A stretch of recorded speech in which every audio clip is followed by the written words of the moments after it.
चलिए बच्चों, good afternoon. हमारा जो नेक्स्ट टॉपिक है जो हम लोग इस चैप्टर में पढ़ने वाले हैं, that is very very important topic, very scoring topic and very very important topic. नाम टॉपिक का नाम क्या है, देख लीजिए आप, कोरम। मैं आपको एक सादी भाषा में अगर समझाऊं कोरम का मतलब क्या होता है। Section 103, remember the section, notice का जैसे 101,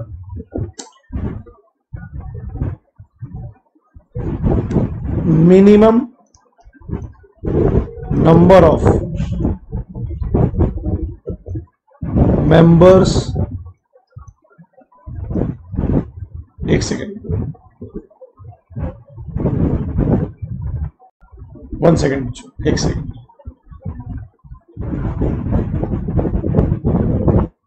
minimum number of members to be required at the present of the meeting. Minimum number आपको चाहिए मीटिंग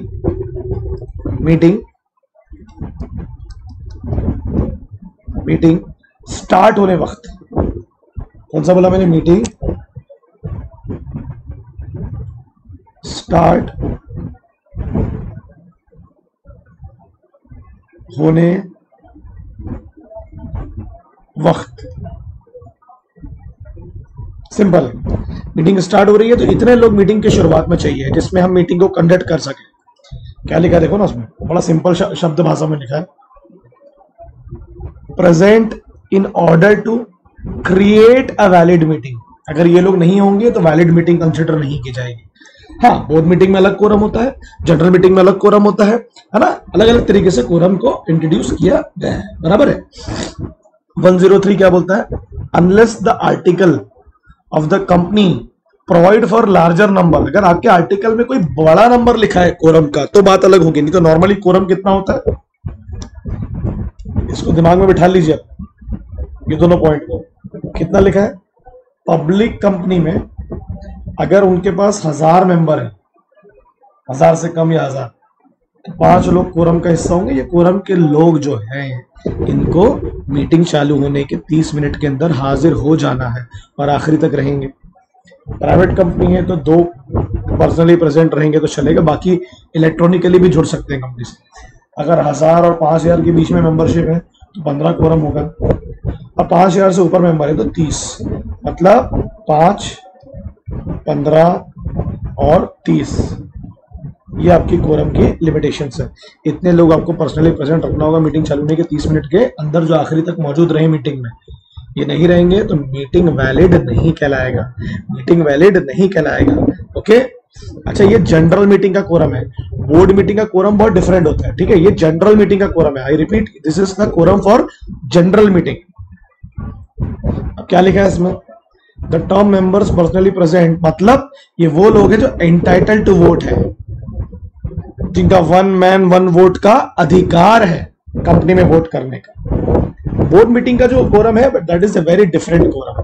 अगर आप उसको गौर से थोड़ा सा देखने की कोशिश करेंगे, that is a very different quorum. How it like this? अगर मान लिया टोटल नंबर ऑफ डायरेक्टर आपके जितने भी हैं, टोटल नंबर ऑफ डायरेक्टर, तो आपका जो बोर्ड मीटिंग का कोरम होगा वो उसका 1/3 होगा, या minimum 2, whichever is higher, whichever is higher। अब 15 डायरेक्टर है तो 15 का 1/3 कितना होगा, देख लो, 4, 5 है ना। तो मिनिमम 2 है तो डेफिनेटली 5 कहलाएंगे। मेरी whichever is higher बोल रहा है ना, इतने कोरम में बोर्ड मीटिंग में होना जरूरी है। ठीक है जी, यहाँ तक क्लियर हुआ आपको? अब मान लीजिए कोरम हाजिर नहीं हुआ शुरू के 30 मिनट में, नहीं आए ना वो लोग, जितने लोग को मिनिमम आना चाहिए तो उतने भी नहीं आए, क्या करेंगे मीटिंग करके? क्या करेंगे? लिखा क्या लिखा? With in half an hour from the appointed for holding a meeting. The meeting क्या हो जाएगी? एडजर्न हो जाएगी, फिर वो अगले हफ्ते होगी, सेम डे पर, सेम टाइम पर, सेम प्लेस पर। क्लियर है कि नहीं क्लियर? कोई और प्लेस पर करना है तो आप कर सकते हैं, मगर बोर्ड को वो डिसाइड करना पड़ेगा। ठीक है, क्लियर है? ये हुआ एक तरीका मीटिंग एडजर्न करने का। और the meeting if called by requestist under section 100 shall stand cancelled। What वो हुआ requestist?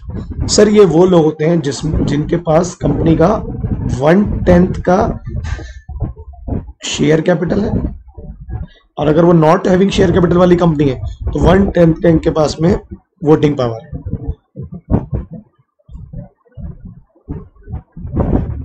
हाँ जी, तो जो हम कोरम की बात कर रहे थे कि बोर्ड मीटिंग का कोरम अगर हाजिर नहीं हुआ, जनरल मीटिंग का कोरम अगर हाजिर नहीं हुआ आधे घंटे में, तो मीटिंग आपकी एडजर्न हो जाएगी, अगले हफ्ते होगी सेम जगह पर सेम प्लेस पर, कोई और जगह पर और प्लेस पर भी हो सकती है, बोर्ड डिसाइड कर सकता है। मैं बात कर रहा था अगर ऐसी मीटिंग जो रिक्वेस्टनिस्ट ने कॉल की थी, ये कौन होते हैं रिक्वेस्टनिस्ट, ये हमको समझना बड़ा जरूरी है, very very important to understand.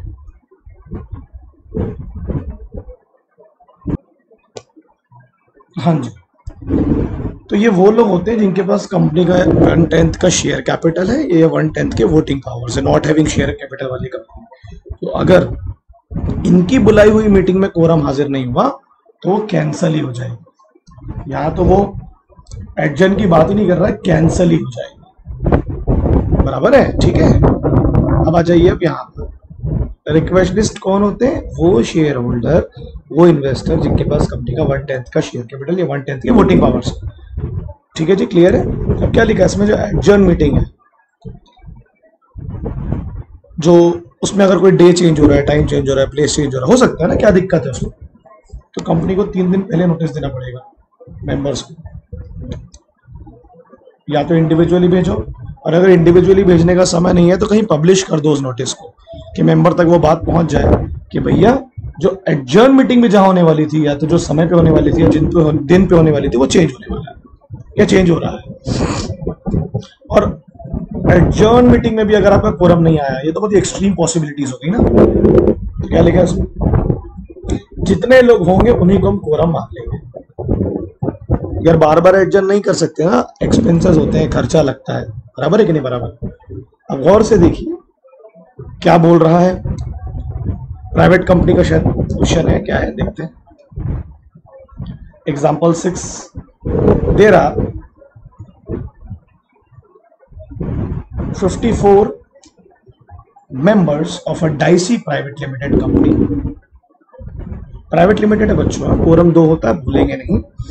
The company held its AGM, इन्होंने अपनी एजीएम को हेल्ड किया 1 जुलाई 2019, ओके, ये डेट हो गई, ये टाइम हो गया, और 2:30 बजे तक उनके इतने मेंबर्स प्रेजेंट थे, और मिनिमम कितने चाहिए वैसे प्राइवेट कंपनी को, 2, ठीक है। क्या लिखा है थोड़ा पढ़ लो।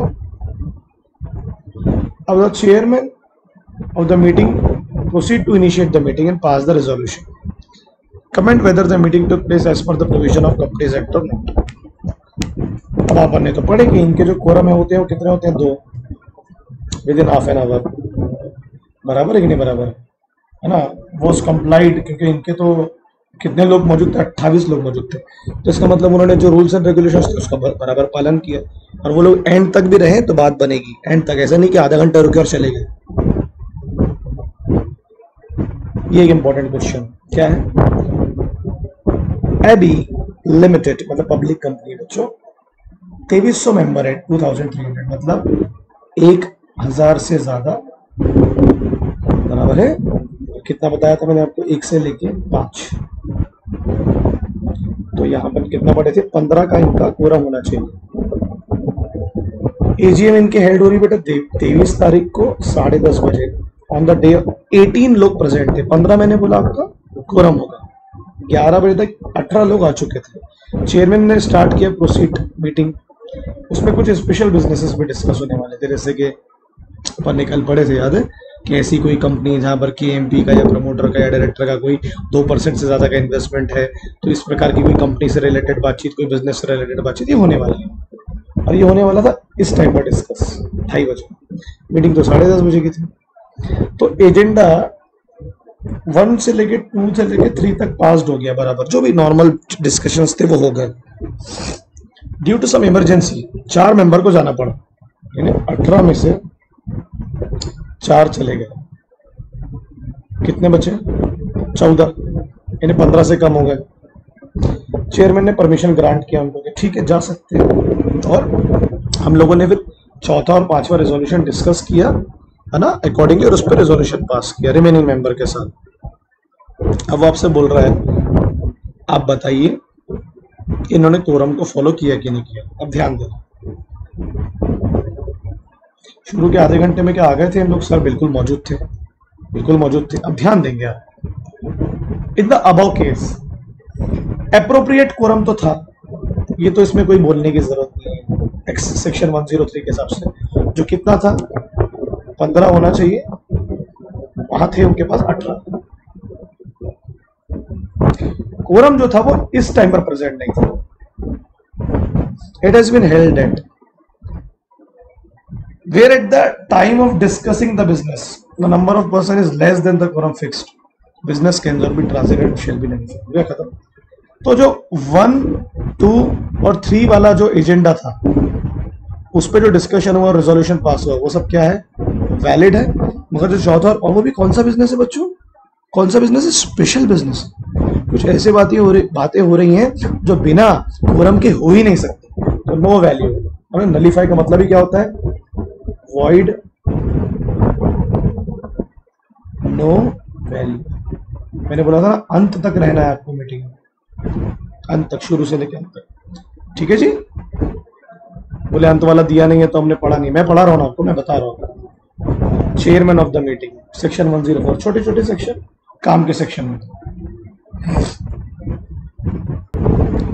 हाँ बेटा, अब आ गए हम लोग चेयरमैन पर। यार बड़ा इंपॉर्टेंट आदमी होता है, इसके पास वीटो पावर होता है ना, कि अगर वोटिंग पे किसी प्रकार का इक्वालिटी आ गई तो उसका जो डिसीजन होता है उसे फाइनल माना जाता है। सेक्शन 104 क्या बोल रहा है देखिए, पहले समझिए आप। ये वही बंदा है जो मीटिंग को प्रोसीड करता है, स्टार्ट करता है, जिसके कहने पर मीटिंग स्टार्ट होती है ना। क्या लिखा है उसमें देखो, अगर मीटिंग स्टार्ट होते वक्त कोई चेयरमैन नहीं आ पाया, जो चेयरमैन था वो नहीं आ पाया, क्या लिखा इसमें? द मेंबर्स पर्सनली प्रेजेंट, जो लोग वहां मौजूद थे वो अपने में से ही एक को चेयरमैन चुन लेंगे। किस तरीके से? By show of hands. आपको पता है ना? शो ऑफ हैंड्स से हाथ उठा के बताएंगे कि भैया हमको रेडी है, तो इसको बोलते हैं वोटिंग। ये हो गया वोटिंग पावर। यानी यहाँ जो भी मेंबर होगा, उसका जितना भी इन्वेस्टमेंट होगा कंपनी में, वोट काउंट होगा उसका एक। 1 मैन 1 वोट, वोटिंग है ना, वोटिंग में इक्वालिटी रहती है, अपने में से ही एक को चुन लेंगे। अब ध्यान दो इधर, पूरा ध्यान देना। अब हमने अपने में से एक को चुना, बट कुछ मेंबर्स ने कहा नहीं, हम ए को नहीं चाहेंगे। अभी हम वोटिंग हो गई, अब आप पोलिंग करिए, और हम किसी और को चुनना चाहते हैं। अब वोटिंग के बाद जब पोलिंग होती है ना, पोलिंग में होता है 1 शेयर 1 वोट। क्या लिखा है इसमें? तो जब तक पोलिंग नहीं होगी, पोलिंग भी तो एक प्रकार का वोटिंग है ना, उसके लिए भी एक मीटिंग करनी पड़ेगी आपको। तब तक के जो बंदा आपने चुना था ना, जस्ट थोड़ी देर पहले, थोड़ी देर, उसी को आप चेयरमैन रहना, जब तक कोई और बंदा चुन के ना आ जाए। अब कोई और चुन के नहीं आया तो फिर यही रहेगा। बराबर है कि नहीं? बराबर है, कोई दिक्कत वाली बात नहीं। और पोल की डिमांड कौन करता है? जो वोटिंग से खुश नहीं है। जैसे उनको लग रहा है कि शो ऑफ हैंड्स हो रहा है, हो सकता है ओवर काउंटिंग हो जाए, हो सकता है अंडर काउंटिंग हो जाए, तो they can be dissatisfied with the way the voting. क्योंकि ये जो मेथड है ना शो ऑफ हैंड्स वाली, इसको बेसिकली बहुत सारे लोगों ने बोला है कि ये एक नॉन साइंटिफिक मेथड है।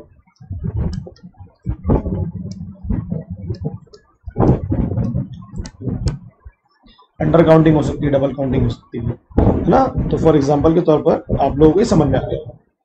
अब पावर्स क्या है चेयरमैन, आपको समझ में आ गया बेटा? जो मीटिंग में जिसको हमने वोटिंग से चुने, अगर उससे लोग सहमत नहीं है तो पोलिंग की डिमांड करेंगे, और पोलिंग में फिर क्या होता है? 1 शेयर 1 वोट होगा। हो सकता है किसी और चेयरमैन को आप चुन लें, बट जब तक की मीटिंग चल रही है, पुराना वाला बंदा जो इलेक्ट हुआ था वही चेयरमैन कंटिन्यू करेगा। पावर्स ऑफ चेयरमैन क्या है? क्या क्या उसके पास पावर्स है? कंपनी में डेकोरम मेंटेन रहे। डेकोरम का मतलब होता है डिसिप्लिन, कि हर चीज प्रॉपर ऑर्डर के साथ हो, है ना। पहले भाई अनाउंस होगा कि कौन कौन से टॉपिक डिस्कस होंगे, फिर एक एक मेंबर एक एक बार बोलेगा, है ना। डिसिप्लिन होना चाहिए, इनडिसिप्लिन नहीं होना।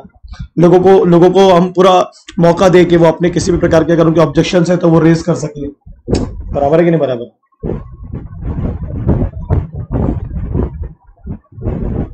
एग्जीक्यूट द मिनट्स, जैसी मीटिंग खत्म हो उसके 30 दिन के अंदर आपको मिनट मतलब जो मीटिंग में डिस्कस हुआ लाइन बाय लाइन वो तैयार करना है और आरओसी के पास भेजना है मीटिंग खत्म होने के 30 दिन के अंदर। अब शायद 15 दिन हो गया है ना। कौन से क्वेश्चंस उठाए जाएंगे मीटिंग में, सब इसी के द्वारा डिसाइड किया जाता है। बराबर है कि नहीं बराबर है ना। सिंपल है ना यार। जैसे कोई मेंबर ने विरोध किया कि मीटिंग सही तरीके से नहीं हो रही है, सही तरीके से कंडक्ट नहीं हो रही है, तो उसको हम लोग क्या बोलते हैं, point of order. Point of order मतलब सीक्वेंस में नहीं हो रही मीटिंग। आपको सबसे पहले जो प्रपोजल रख रहा है उसकी बात आएगी, फिर उसको कोई सपोर्ट करेगा सेकेंडर, फिर एक एक मेंबर एक एक बार बोलेगा। आप तो सुन ही नहीं रहे, आप तो 2 ही लोगों को मौका दे रहे हैं बोलने का। ऐसा नहीं होगा ना, एक मेंबर एक ही बार बोलेगा प्रपोजल पे, एक से ज्यादा बार नहीं। आप विरोध कर सकते हैं। चेयरमैन कब वोट करेगा, डेफिनेटली नॉर्मली तो वोट नहीं करता, वो नॉर्मली तो वोट नहीं करता, बट उसका वोटिंग पावर तो होता है।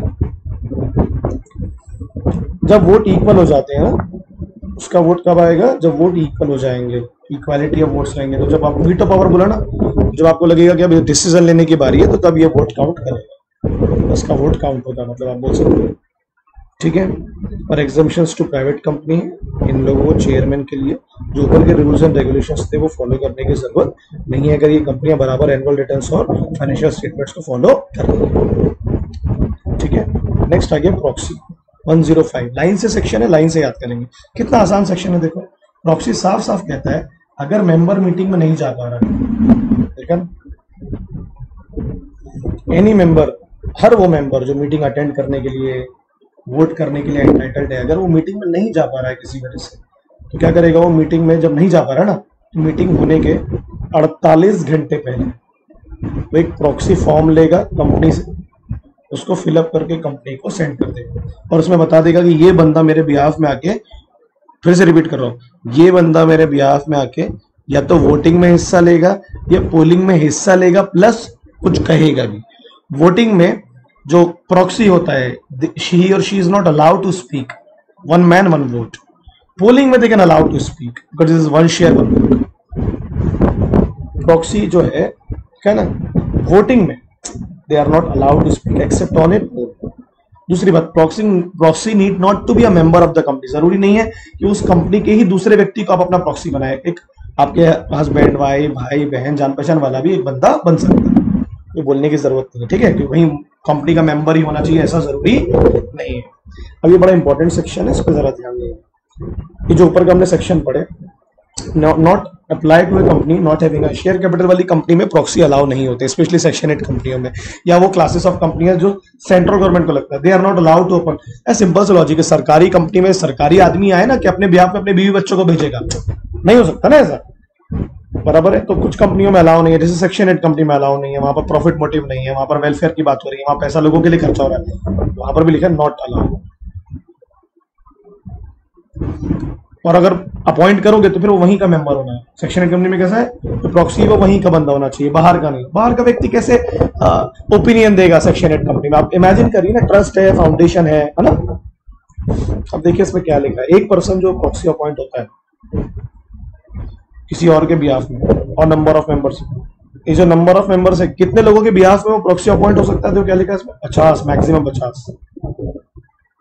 मगर ऐसे वो 50 लोग जिनका कंपनी में 10% से कम का स्टेक है, होल्डिंग है, ऐसे वो 50, क्योंकि वो 50 लोगों का फर्क ही नहीं पड़ेगा, वो कंपनी में वैसे भी उनकी कोई पावर नहीं है ना।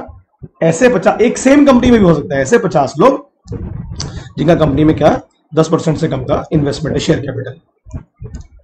बट ऐसा मेंबर जिसके पास कंपनी के 10% से ज्यादा के शेयर कैपिटल है और वोटिंग राइट्स है, तो एक ही बंदे को प्रॉक्सी अपॉइंट करेगा, क्योंकि वो बंदे की पावर बढ़ जाती है ना, वो कुछ बोल देगा, कोई डिसीजन में इन्वॉल्व हो जाएगा, वो पलटा सकता है पूरी की पूरी चीज को। ठीक है।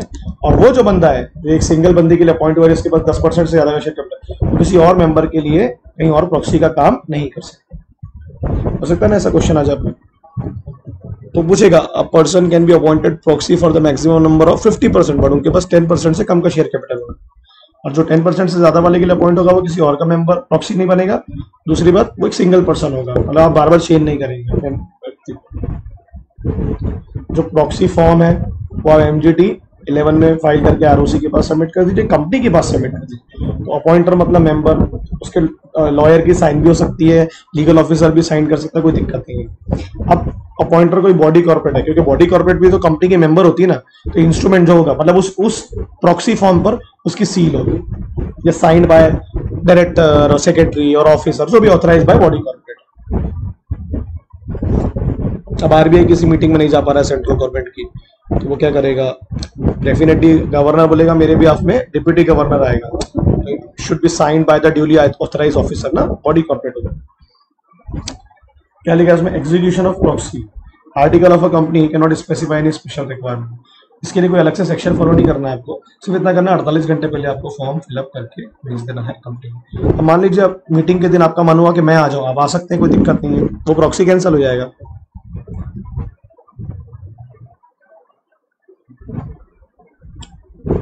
अब इस पैराग्राफ को पढ़िए गौर से। Every notice calling a meeting of company, ऐसी कंपनी जो शेयर कैपिटल वाली, और the articles of which provide, या ऐसी कंपनी जिसके आर्टिकल में लिखा है वोटिंग बाय प्रॉक्सी, बराबर है कि नहीं बराबर, कि एक व्यक्ति या तो खुद अटेंड करेगा या अपने बिहाफ में किसी और को अपॉइंट करेगा, that allow to appoint proxies, but आपके आर्टिकल में आपके नोटिस में लिखा होना चाहिए। अब ध्यान दीजिए पूरी बात, क्या लिखा है आपको, to appoint a proxy, or where there is allowed one or more proxies भी आप अपॉइंट कर सकते हैं, ये पढ़े ना अपन ने, to attend a vote instead of himself, but वो मेंबर होना जरूरी नहीं है। वो मेंबर कौन सी कंपनी का होगा, सेंट्रल गवर्नमेंट की प्रिस्क्राइब कंपनी है, सरकारी कंपनी है, या सेक्शन 8 कंपनी है, यहाँ तक तो क्लियर है, आपको बताने की जरूरत नहीं आगे। 48 घंटे पहले आप प्रॉक्सी फॉर्म सबमिट करेंगे कंपनी के पास में, ये भी बताने की जरूरत नहीं है। अब ये क्या है, ये क्या बोलता है, रूल 24(3) क्या कहता है, the notice of the meeting shall clearly, company के नोटिस में क्लियरली लिखा होना चाहिए, जो लोग ई वोटिंग से वोट कर चुके हैं, क्या होता है ई वोटिंग वालों का वोट ना मीटिंग के पहले ले लिया जाता है, ठीक है ना, पहले ले लिया जाता है, फिर वोटिंग के दिन उसको पढ़ा जाता है प्रायर। वो मीटिंग तो अटेंड तो करेंगे, बट वो दोबारा वोट नहीं करेंगे।